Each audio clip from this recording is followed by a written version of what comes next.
Well,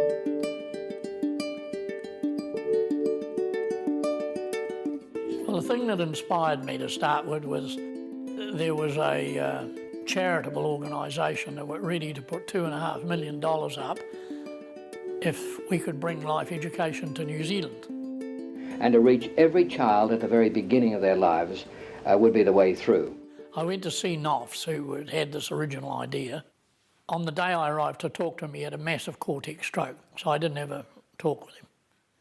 But his wife, Margaret, gave me his office, and I read all his literature, and he'd written a lot of books, spent days just reading it, and I was totally inspired by it.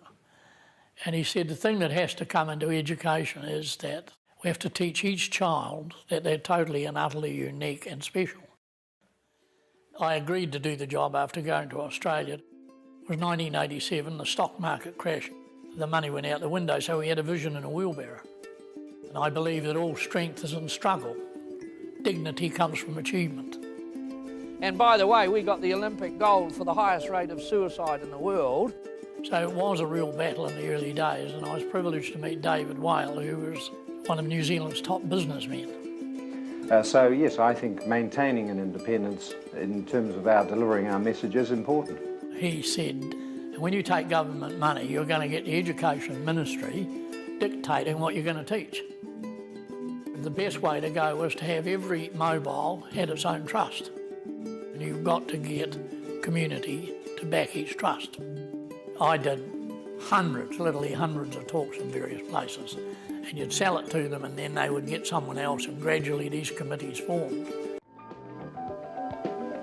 The Life Education classroom is 11 metres long, 2.5 metres wide and 3.2 metres high.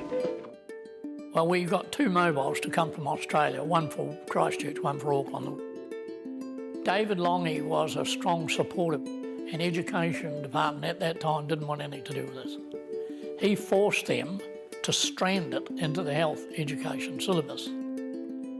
We're invited into schools. We teach, first of all, that uniqueness of the child. We teach all about the health aspects of the body and brain, and then teaching each child, if you are special, so is the child sitting next to you. Harold the giraffe. That's me. And we chose Harold because children will look upwards, not at their bootlaces, and children adore him. When you spark into the imagination of the child, it can last forever. I control everything that happens in here. We wanted to teach the magnificence of the body and brain and try to teach children the bonuses of kindness and the penalties of persecution. And then it went from those two mobile classrooms, and at the time we were doing regions, and then we formed the national body, which would have been 92, and then they came on at 3 or 4 a year.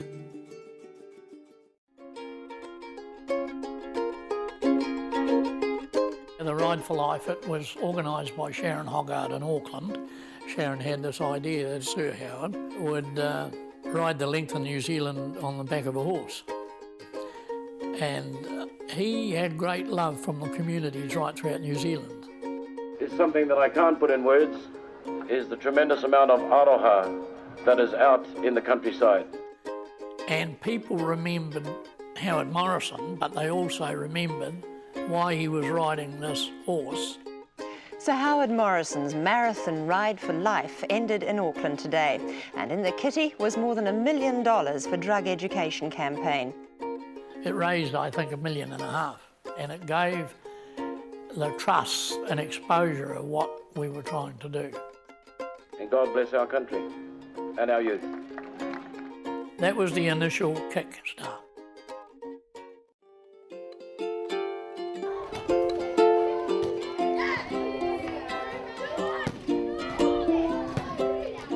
Children without love are like children trying to clap with one hand. And in this world where it's all, like it is, life education seemed to come in and made sort of love an irresistible necessity. And I think the volunteers and community trusts could see what we were on about. There are a lot of people that are on the trust that have overcome huge difficulties in their life because of some of the contacts we've had with them, turned their life around and then wanted to put something back into the communities.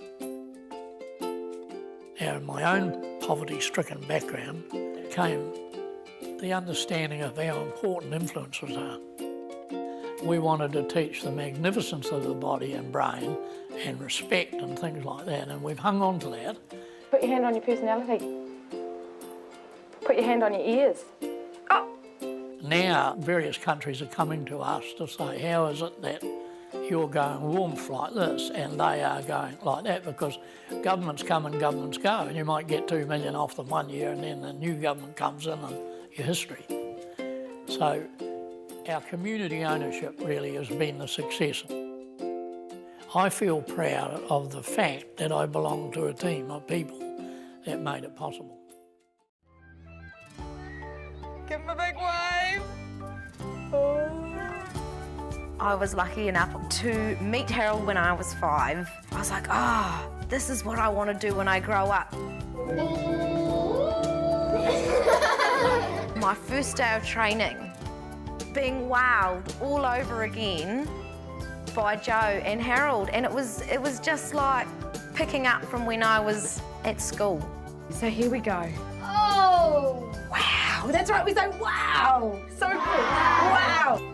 We've only got 2 sessions, 3 sessions with these kids, so we've got to grab them from that first moment. And let's have a look from the front. Ew! Oh no, Jackson, it's wow! Let's try again. Ready, go. Wow! Yeah, that's right.